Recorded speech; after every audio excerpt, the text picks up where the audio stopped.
يا صباح الخير. النهارده هنعمل وصفه من الوصفات المهمه اللي هتعجبكم خالص.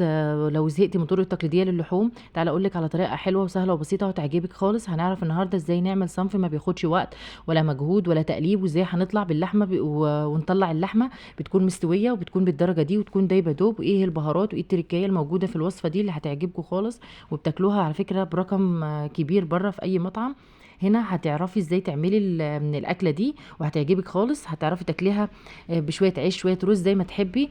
هنبدا بالوصفه على طول. هتبداي تقطعي اللحمه مكعبات، نص كيلو، ربع كيلو، كيلو، زي ما تحبي، زي ما يكون موجود عندك. تبداي تقطعيها قطع صغيره، عايزه تخليها قطع كبيره عادي خالص. طبعا ما تحبي الوصفه دي على فكره سلسه وحلوه خالص، تقدري تعمليها بكل الامكانيات اللي تكون موجوده عندك. هتبداي بقى تحطيها في ماده دهنيه في حله على النار او طاسه. تبداي بقى تحطي معلقه من السمنه ومعلقه من الزبده او الزيت زي ما يكون موجود عندك، وتحطي اللحمه تشوح تشويحه كده حلوه زي اي لحمه تشويحه، زي ما تحبي اي تشويحه تحبيها. بكل الطرق. تبداي بقى تقلبيها كده، وشويه بصل كده قطع صغيره حبه، او زي ما انا مقطعه كده شرايح، هتبداي تحطي زي ما عليها البصل تحبي. بقى. تبداي تقلبي على الوش ده 5 والوش ده 5 دقايق. تبداي تحطي شرايح البصل ومعلقه من الثوم المفروم، تديها نكهه وحلو وحلاوه وطعم حلو خالص. هتبداي بقى ايه، تهدي تحطي شويه ورق لورا، ورقتين ولا 3 عود من القرفه، 2 3 من الحبهان، كوبيبه صيني لو عندك، فلفل اسود حب اللي هي الحبوب ده برضو عادي زي ما تحبي. تشوحيهم كده. على فكره ما بتشوحي الحاجات دي الاول مع اللحمه بتديها نكهه وطعم حلو خالص. تبداي تحطي البصل، قلبي كده شويه، هتغطي عليه بالغطا الحله وتسيبيه مثلا لغايه ما يشرب ميته كده. وبعد كده كل 10 دقايق عايز شويه ميه تحطي لغايه ما اللحمه تكون احنا عايزينها تستوي بنسبه 80% او يعني او 90%. تبداي بقى تحطي البهارات، معلقه من البابريكا، معلقه من الفلفل الاسود السبع بهارات، معلقه من الكمون، الشطه الحمراء الناعمه. عايزه تستغني عن الشطه برضو عادي، ما فيش اي مشاكل. وبعد كده بتسيبي الملح للاخر عشان اللحمه ما ياخرش او في السوا بتاعها. هتجيبي بقى 4 حبايات بطاطس بقى او 2 او 3 زي ما تحبي، وتقطعيهم متساويين كده زي ما انا بقطعهم. تقطعي شويه طماطم شرايح شرايح من البصل، فلفل احمر الاخضر، اي تستغني عن اي نوع عادي خالص. عايزه تزودي على فكره معاهم كوسه، برضو جزر، زي ما تحبي خالص في الوصفه دي.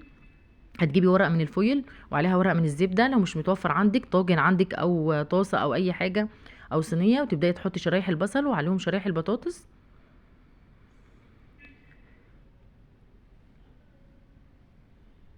بس وتجيبي اللحمه تكون مستويه كده مثلا 80% او 90%، بحيث عشان ايه احنا بنسويها ليه ونشوحها الاول. ممكن ما تشوحهاش بس عشان لما تيجي البطاطس اللحمه هتكون لسه ما استوتش، والبطاطس هتكون استوت، والبطاطس هتتهري ومش هتعرفي بقى، اللحمه هتكون لسه ما استوتش.